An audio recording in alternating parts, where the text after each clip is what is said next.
You're listening to World of Empowerment Radio, your station for practical spirituality in a changing world. And here are your hosts, Aingeal Rose and Ahonu. You're very, very welcome. My name is Ahonu, and with me today is Lawrence Schechter. Now, unfortunately, we don't have Aingeal Rose with us. She's unavailable today, and she would really have enjoyed this discussion that we're going to have, because we're talking about sustainable architecture, we're talking about harmonics with the earth. And in the past, most of our discussions really have been metaphysical in nature. They've been all about the spirit world. Today, we're actually bringing that down into the physical, and we want to talk to Lawrence about his work as an architect and how he is designing with spirit in mind, but bringing it into the physical, bringing it into the structure, and allowing the harmony of the building itself to speak with nature, and how the heavens and the earth communicate through buildings and all of that kind of thing. So we've a lot to talk about, and I know Aingeal Rose will be sorry that she's not here to partake in this, but nonetheless we have her with us in spirit, in the sense that I know the kind of things that she will want to talk about with you, so I will ask those appropriate questions as well. Great. So you're very, very welcome, Lawrence. Give us a little bit of background about yourself first, like how come you as an architect, which is usually a pretty 3D kind of a business, how you connected spirit with what you do?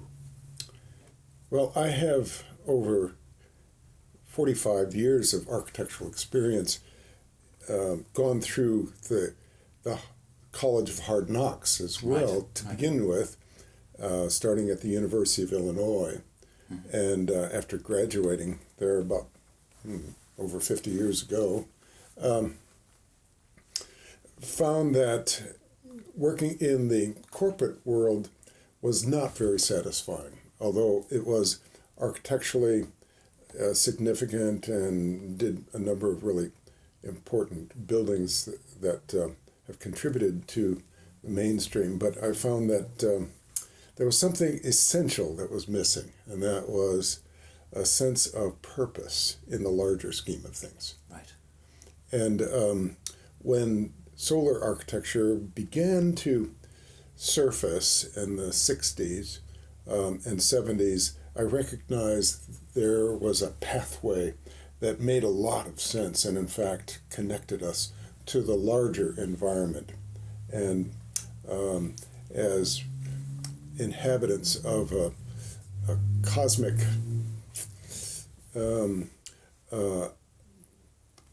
outplay of all of our reality, I recognize that we have a part to play in that context that goes way beyond just constructing buildings that are part of common sense. Mm-hmm, mm-hmm. But I'd love to know how you connect into that part, because we've had many discussions in the past, Aingeal Rose and I, and our broader kind of spiritual community, about being able to downstep spirit into your life, but usually it takes a kind of a metaphysical or ethereal kind of a way. Do you do what you do as an architect by somehow envisioning what spirit would look like in a building, or give us an idea of how it manifests into a building? That's a very interesting question. I suppose a lot of it has to do with my background of many years practicing meditation, so that it became very easy for me to become conscious of my higher self. Right. And be able to converse with that higher self. Right. Recognizing that there was really no disconnection at all. And that the more I remained focused in that larger context, the more the power and the light came through. And I recognized that my intuition was very much activated in that process. And it was at first a sense that, well, this is like the spiritual world or the source of spirit speaking to me. Mm-hmm. And then as I matured through this process, I recognized that there wasn't any separation, where spirit and I were not one and the same. Okay. I mean, yes, obviously, for many of us, we recognize we're spiritual beings, yes, having a physical life experience. Yes. And so connecting to that timeless quality, okay, that infinite quality, yes, becomes more and more natural. Now, there's one project in particular that we want to talk about, or we want to zone in on today. Yeah. And that's your latest project. But when I say latest, though, it's something you've been working on for quite some time. Yeah. And you've been drawing on this spiritual downstepping and this insight and this intuition that you've just spoken about. Right. So tell us a little bit about the origins of that, and then bring it all up to today. Okay, great. Okay, thank you. I was commissioned some time ago by some people who called me on the phone and said, "We don't know who you are, but we think you're the architect we're looking for." Okay, I like that. And yeah, I liked that one too. And they described to me a project that they were getting inner direction to develop. And they bought some property at Mount Shasta, having traversed all the way across from upper state New York. Mm. And they started to describe to me on the phone this spiritual center that would be a retreat set aside from the normal business community in an area that was very much imbued by the power and the beauty of nature. Okay. And of course, Mount Shasta is one of those extremely powerful spiritual places on earth. Mm-hmm. And that would contribute greatly to that environment. And they described some of the references that they had in mind, and as well as having an idea that it would be a place for people to live together for perhaps a week or two under the same roof and have a variety of experiences that would then become catalysts for optimizing their experience and their creativity, mm-hmm, and their sense of wholeness. So, well, what would have been different about that, though? Because there are many retreat centers, yeah, available to people. There are many conference centers, and they would all perhaps aspire to have people communicating at a deeper level, communing with each other, building rapport. Yeah. So what was really essentially different about this idea? Well, they hadn't mentioned it at the time, and I wasn't aware of it at the time either, except that it did come to me, mm-hmm, a little later, and that was when, after I had said to them, well, I recognize what you're talking about here because I got a similar input on this several weeks ago, and I know exactly what you're talking about. So let's get together, and we did. And then I said, well, you will need to be very patient here because this cannot just come through my experience and skill alone. It has to come through inspiration as well. Okay. And primarily. But I didn't have that experience to draw from. I just intuitively knew that was the case. Mm. And in fact, about a month later, I was in a room with 12 other people, and the love energy in the room was so powerful, I characterize it as like liquid gold. Okay, wow. So it was like the optimum kind of love manifested, mm-hmm, in one's entire being. And it was on the power and the beauty of that vibration that I received this beam of light that just came right down into my head, and it struck me with this visual imprint of the geometry of this retreat center. And I brought along a little sketch to show you what that was, okay? Yeah. So here is the initial sketch that I did. It was on a little 3x5, and I just drew up what came to mind, or came into my perception at the time as a square for the building, and then inside the square was set at 45 degrees to the main square, was another square and a superimposed square on that created like an 8-pointed star with a central rotunda or atrium space that had a bridge through it that related to the cardinal points. Okay.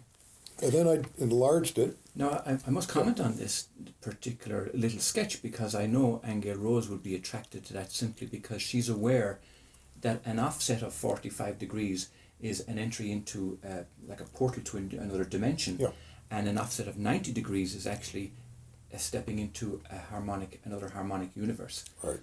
So this is very interesting in the beginning. And then, of course, you have the square, which would be like the base of a pyramid. Right. You have the 4s, and you also have the 8s, and they're significant numbers. Absolutely. And it's all about stability and strength. Exactly. Right. Okay. And then we also have the quadrants of, in this case, these were the sleeping rooms divided into 4, so there would be, in fact, 16 of them. And this enlargement of that plan just followed on that initial imprint. And I was able to record more information there, including the dimension of the building, about 80 feet across, and one of the diagonals of the inner square was 67 feet in round numbers, and so on. And so this was coming down to you in a flash, like exactly. And you're trying to sketch it out as quickly as you possibly can. I had never had that experience before. Okay. Or since, as a matter of fact. Really interesting. And this was the vital difference in the ingredient that you were alluding to just a while ago, and that is the sacred geometry that's inherent in that. And that it has a power to connect us with a timeless pattern of nature and human consciousness. Okay, interesting. That's that we are sacred geometry. Yes. Our very DNA is made up of sacred geometric configuration. Yeah. So how did this develop then? So now you had a download of information, you had a rough idea of what like a floor plan might look like. And how did that move forward then to fulfill the need of this particular group who said we want a retreat center? Right. Well, over a period of time, I waited until the inspiration came back again, and I was able to carry forward in a very interactive level of consciousness, evaluating options of how to take this geometry in its concept into a practical configuration as a floor plan. And that this turned out to be the basis for a second floor plan. Okay. And then taking that imprint as a catalyst or a transparent pattern for developing the ground floor plan. So and the early plans allowed me to come up with a configuration that very much maintained the sacred geometry. And I can show you a photograph of the architectural model that I had built there that's looking down on the top of the space with a central meditation level at the third level, above the second floor bedrooms, suites, and then that in turn is above the daytime activity areas. Now, might I say, this reminds me of a crystal or a snowflake even. Yeah. It seems to be perfectly geometrical on all, no matter how you look at it. Yeah. Well, it's also like a mandala. Okay. And or crystal. So it takes on the harmonics of that kind of geometry that orders energy in the environment and therefore in our own psychological and spiritual makeup. And so by having those harmonic relationships, it helps to optimize us and move us into a higher dimension of consciousness and co-creation. Right. And as we all know, science has indicated that we use only maybe 5 to 10% of our brain capacity. If even. If even that, yes. Okay. And so this will be an environment that will enhance our consciousness and those connections that are inherently waiting for us to tap. Okay. Now, we've had, Aingeal Rose and I, over the last numbers of weeks and months, spoken to several people about Feng Shui. Yeah. And they were talking about the layout and the energy flow in a building. Did Feng Shui play any part in your thinking when you were looking at this design? Yes. Feng Shui, as you know, has a number of different facets of it, one of which is out of necessity for protection against Right. dark forces. Another has to do with the positive energy buildup that can be created by putting the components together in an Yes. effective way. And certainly, I've had to work with both sides of that issue. Okay. Because in this case, this geometry lends itself to transparency. You can see, for instance, as we look at the different levels here of the drawing, the plan, superimpose the model, that's the top floor. This is the second floor. And then the ground floor, where in the ground floor alone, we have an opening that is transparent through the building along its diagonal axes as well as the cardinal directions. Now, according to Feng Shui, transparency through a building is not a good thing because it doesn't contain energy. But in this case, transparency will be an enhancement for a conscious connection with the larger kind of cosmic direction that we are in. And we will use things perhaps like crystals and other devices that will help prevent the loss of energy through those. Okay. And enhance the perception of our relationship between the built environment and the natural environment. Mm-hmm. So when you were conceiving this now, you mentioned that the original sketch you realized would become the first floor. So how do you build up the layers of functionality? And what I mean by that then is coming right down into the practical 3D level that you need elevators and stairs and storage rooms and toilets and stuff. Right. So at what stage does all that come into your thinking? Very soon, because it has to have a practical function. And that's the alchemy that takes place, where you're dealing with this kind of spiritual energy and purpose and the functional requirements. Right. And even, obviously making it conform with current codes and building practices and all the rest of that. That takes a full synthesis of that yin and yang kind of interplay. Well, not being an architect now, I always wondered, how do you marry the need to conform with, as you say, building practices and codes and all of that with this spiritual guidance that you're talking about here? So you have a meeting space, for example, and you want it to conform to certain sizes, but at the same time, is in your mind going on, well, it can't be bigger than this, or it can't be smaller than that, or it has to... Yeah. Is that what's happening? Well, there is that, indeed. Right. However, the normal approach would be to apprehend the physical requirements first. And of course the psychological, but the interplay of sacred geometry and subtle energies, feng shui and so on, would normally be less dominant at first and would come into play to help you to raise the vibration, so to speak, Yes. of the physical environment so that you do have the physical environment really performing its required functions, serving the purposes of the building, and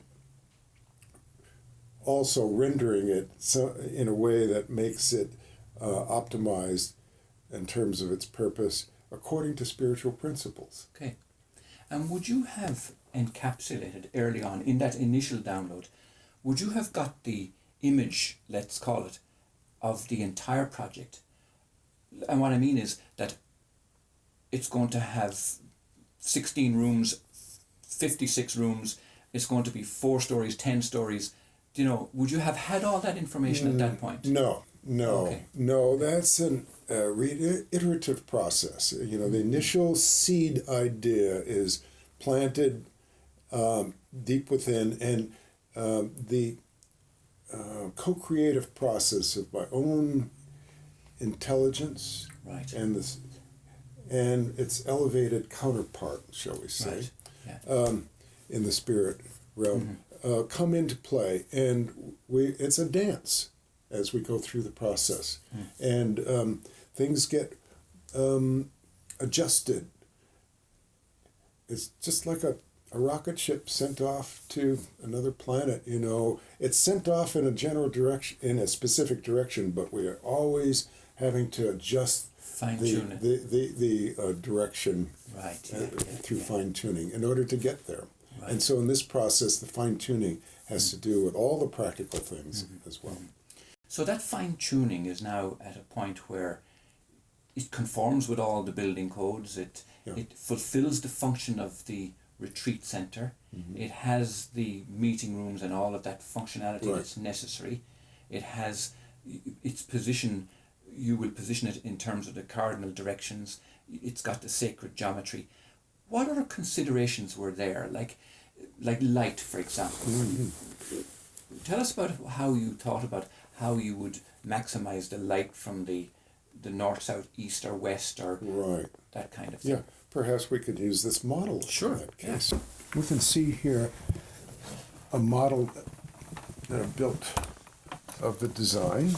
It has a translucent roof so that we can see the relationship of the exterior to the interior, but of course the only portion that will be transparent will be the skylight above the central atrium space.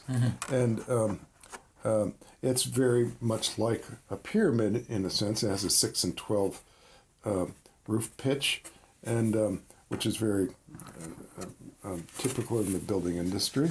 And the model shows us a lot of what you're saying, Ahonu, in terms of how light is brought into the building. We have light coming in over the atrium through the skylight, and that will have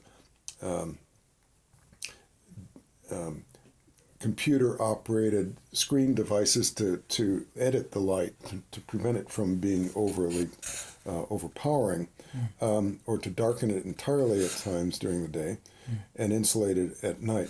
But in general, it'll light up this central space, which is a space of celebration and general activities, and it will also provide light over these higher walls that allow these clear stories to provide illumination into all of these 8 surrounding bedrooms from this central space. And so that's, again, like a spiritual principle of the ratcheting of light down into the earth through a single source. And the outer 8 bedrooms, which you see here, are oriented in an outerly direction and have light coming in from them. And they also open out to a corner-covered deck in each of these quadrants. So there are 4 bedrooms in each of these quadrants, which correspond with the original sketch. And then, as you can see, there is the square that is set within the larger square. This is 80 feet on the side, and then this touches the outer perimeter of the 80-foot square, and that becomes 67 feet in round numbers. And at the corner of each of those points of the square, we open up to the cardinal directions and provide light into those spaces, as well as view directly through the spaces that also correspond with this walkway that connect all four of these quadrants. Yeah. The downstairs spaces are seen, as you can see here, that these have a setback of wall that allows the upper story to be solid, and this is void below, and it correspondingly has solid below and open above there, and only these corner elements, these corner of the Inner square. Thank you, are full height, and that allows light to penetrate throughout those spaces. Huh. And so the downstairs spaces are activity rooms, and I can show you on the updated plan what that would look like. Mm-hmm.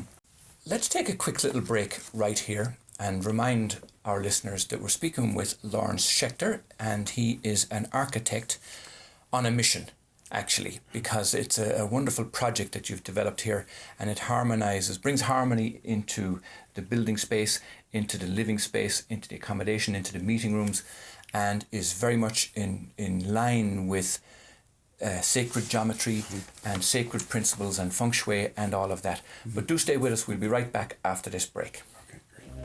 Years of research, thousands of profound statements, hundreds of sessions, miles of transcripts, months of listening, a vast archive of personal power and spiritual awareness awaits you. Join worldofempowerment.com today, a members-only website of practical spirituality for your fast-changing world.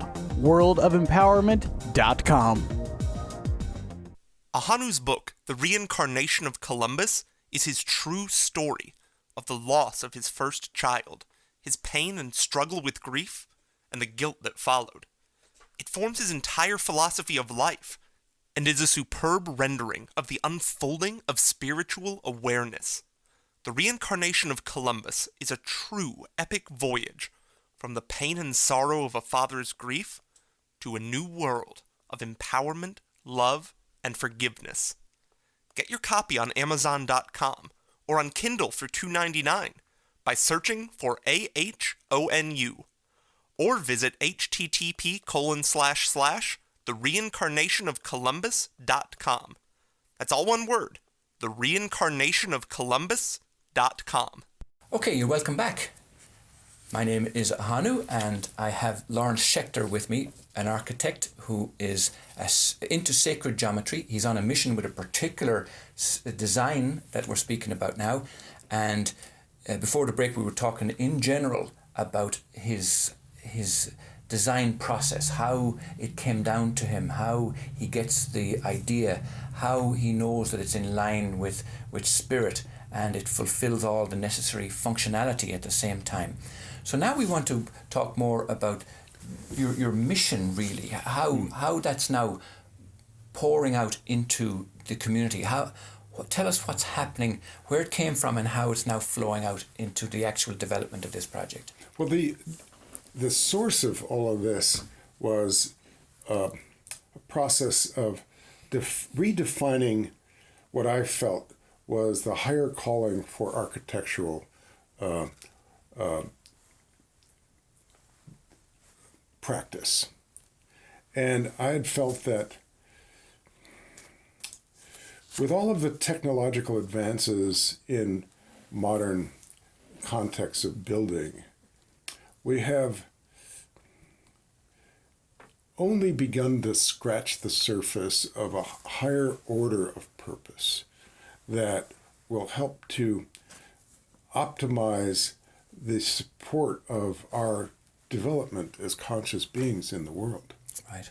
And we can see today there's a tremendous need for that because we have so many problems around the world, and a lot of it has to do with just limiting ourselves to the three-dimensional, the gravitational component that is important, but not an end unto itself. Mm-hmm. And so sustainability is really a means to an end. It's not an end unto itself. In other words, it's a strategy for survival. Okay. And we need to survive in order to thrive, and that's our real purpose. Right. And innovate. And isn't this innovation? That's right. In action. That's right. Yeah. And that's right. And so when we think in spiritual terms, we're within the context of the grand creation. Okay. And we are part of that creation. And we are the fingers of the creative source, you know. Mm-hmm. So talk to us about how this came, like your mission statement, effectively. Yeah. Right. Describe so it. This particular project is one that has a purpose to advance human consciousness by providing an environment that would optimize the conditions for operating at that higher level. Okay. And it will provide an environment where people can come together in a small focus group, say we have 16 bedrooms. It could be either single or double occupancy, where they would live together for 5 to 7 days, perhaps even longer in some cases, with a number of different programs and resource people who are leaders in their fields to work with these individuals so that they will be able to go beyond the constraints of their normal operating mentality. Say, for instance, political leaders.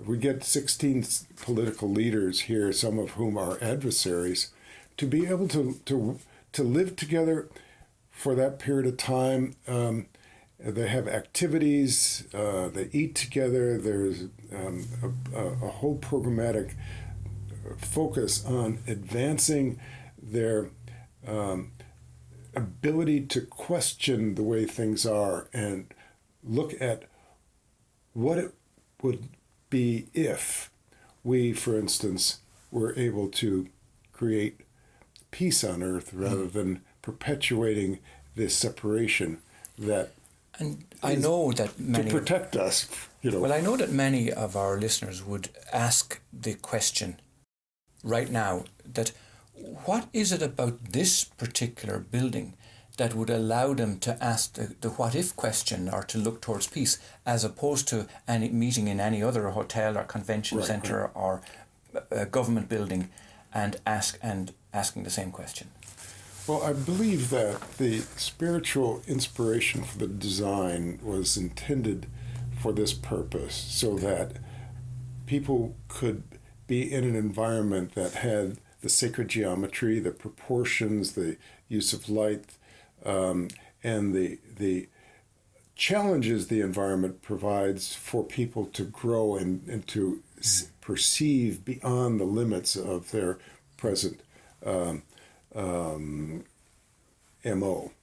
And by providing an environment that is set apart from a hotel environment that would be surrounded by a lot of distractions and current conditions that prevent us from going beyond a certain level, this, by contrast, will be like a Zen temple in a way, in its own way, to help really concentrate on the energetic expansion of possibilities of higher intellectual and mental, psychological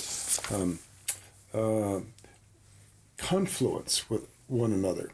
So I can see how the breakthroughs that we have experienced with a lot of leaders who throughout history have seen conditions from a different perspective than the norm, and they have been the visionaries who have brought forth a transformation in our world. And that's what this kind of building is oriented to, especially with the mandala type configuration of the geometry, it's going to have an energetic influence on the participants in terms of their physiological and their mental and spiritual experience. And I feel that the environment can do so much to bring that about, because it's like a tuning fork, as we've experienced in places like Schechter Cathedral and many others. It's a challenging environment that opens doors in terms of your perception and your yearning to understand and to be more whole, rising to that occasion. So when you mentioned Schechter Cathedral, do you feel that inner knowledge that led them to the construction of that particular building and several others, do you think that got lost somewhere along the way? It was largely lost, yes. Fortunately, there have been enough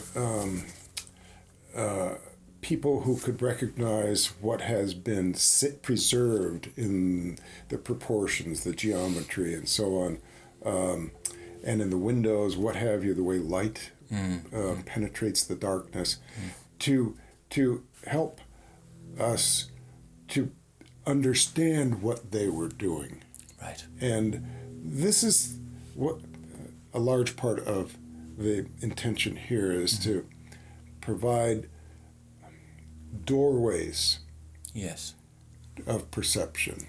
Now, I have to ask you, in some ways, how is this different? Because in Schechter Cathedral, for example, you've got flying buttresses and you've got all kinds of amazing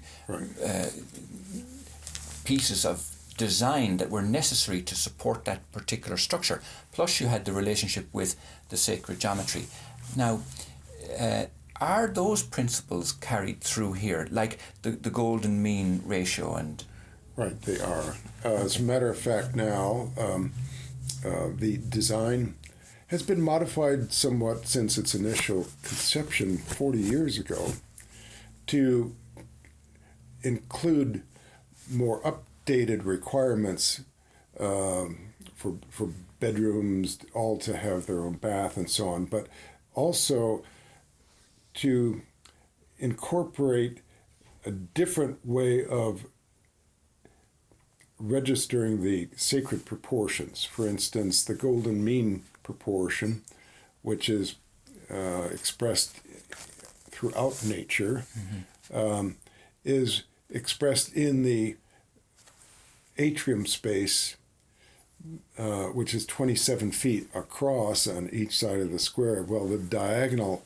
of that square is 38.12 feet, which is a function of the golden mean proportion, which is 0.618 on through about 50 different decimal points. Yes. Well, if you subtract that from 1 unity, you have 0.318, a lot of digits after that. Well, that diagonal through the atrium space is 100 times that. It's 38.12 feet. Okay, yes. See, and there are many ways that we can slice that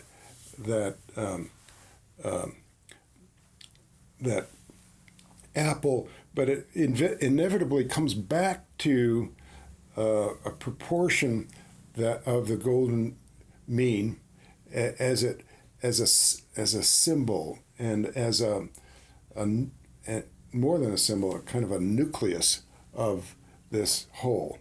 And that geometry then is going to be something that has a energetic resonance. That's how I can, that's the best way I can describe it, that will be felt. Okay. And when you're in a space that has a golden mean proportion in it that is a prominent element, there's an element there that is very subtle, and you can't generally tell what it is that makes it feel so profound. and so natural and uplifting. It's usually that. Right. Now, many people will be aware of the Fibonacci spiral as being part of nature. Right. And you mentioned about the proportions being in here. Are there any other aspects of this particular design which would demonstrate the Fibonacci spiral? Well, the Fibonacci is almost exactly the same as the golden mean spiral. There are very minor differences in it. It's more a function of the dimensions of the building, which correspond across the four sides to the diameter of the Earth at the equator. We have 80 feet nominally on each side. Well, the Earth diameter at the equator is just almost exactly 8,000 miles. So we have a correspondence here that's kind of a microcosm of the Earth. And we have the nucleus at the atrium, the place of the light penetration into the other spaces that embodies the golden mean proportion. Right. And so those two work together as a concept that is embodied. And we'll also have a pendulum that will be suspended from the underside of the roof and go through the an opening in the walkway, the bridge through there. And that, of course, will represent the gravitational influences on this specific location. Or even the heartbeat of the Earth. Yes, exactly. Because it'll that's another way to say it. Wow. And so that, too, will raise one's awareness of our context within the larger whole. And that is, when you see that in a museum, you look at this, it's a virtual perpetual motion machine that is created by the gravitational forces of the Earth on its axis around the sun. And it will swing on its own without any... Absolutely, yeah. Once it's set off on its own, the gravitational force will push it from one side to the other. What a marvelous centerpiece. Yeah, right. Gosh, yeah. And so, when we're thinking of a place that will blend the best of art and science and governance, which is the principal themes, of course, there will be, and that within a more spiritual, universal context, how we see our place in the larger whole, the larger situation of energy and co-creation will be a source of inspiration. So people will see, okay, I'm called upon to rise above my present prejudices, beliefs, and limitations, and be open to grow into this larger reality that is all accessible. Yeah. Yes. Yeah. We are the only limits to that access. Now, you did mention, well, let me remind people first, I'm speaking with Lawrence Schechter, architect of an absolutely wonderful design, really, for that is sustainable, it's harmonic, and a wonderful building that will be a retreat centre. And you've mentioned the words sustainable quite some time, several times. Is there the facility here to generate solar power, for example, or grow your own vegetables, or tell me about how. Okay. When you use the word sustainable, what do you mean? Yes. Yeah. Well, let's have a look at this roof.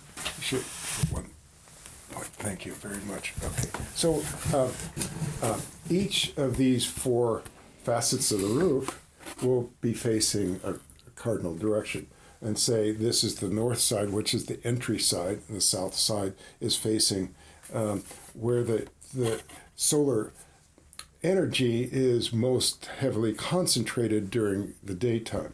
And on that entire facet of the roof, we will have photovoltaic ray. Okay. And that will provide the majority of electrical energy that will be necessary to run this entire building.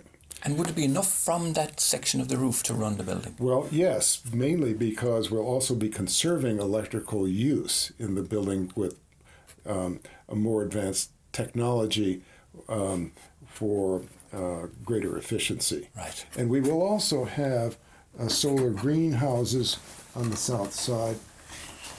So here, on the ground floor, here and here, that will provide some passive solar energy as well as fresh vegetables that will be grown there for consumption in the building. Fantastic. And we will use a lot of the effluent that will be the liquid, the gray water for underground irrigation. We will be conserving water from the roof in underground cisterns for irrigation purposes as well. We'll have state-of-the-art technology throughout the building to conserve energy. So it will be operating at a near net zero energy performance level, which is something I've done in a number of homes. Ah, fantastic. Yeah. Fantastic.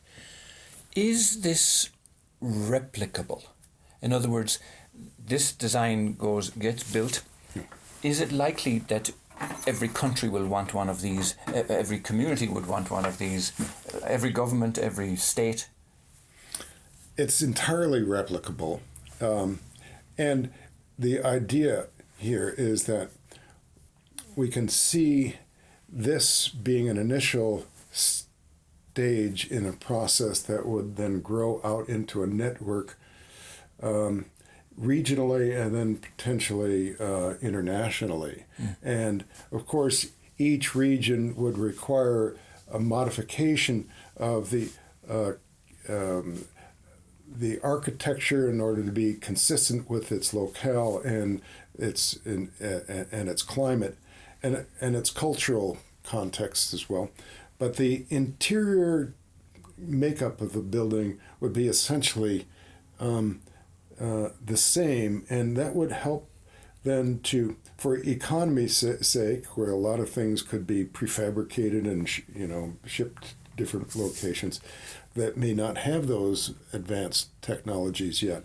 And then this would be part of a network of these centers that will transmit information and teachings and so on through live streaming and teleconferencing and so on, so that we could have some world-class spiritual teachers, scientists, artists, and so on to provide inspirational and informational talks that will be downloaded to all those in the network. Wow, what a beautiful vision. And just one final question, because we do have to bring things to a close. I know also that many of our listeners and our viewers would be interested in perhaps having this as a design for their own home. Now, I know you've particularly designed this for the functionality of lots of bedrooms and meeting spaces and so on. Yeah. But is it possible to adapt that to a client's needs that said, well, look, I want all that harmony, I want that design, I want that functionality, I want the cardinal directions, I want the proportions in my own home. Is that a possibility? Absolutely, yeah. I have had clients who have asked for some of that, and that is entirely possible depending upon the conditions of their location and what size of space and kind of budget that they have. But certainly many of these principles are transferable to their own a residential scale, and I've employed the use of the golden mean proportion in a lot of the homes that I've designed. Sometimes it's without the owner even knowing. Okay.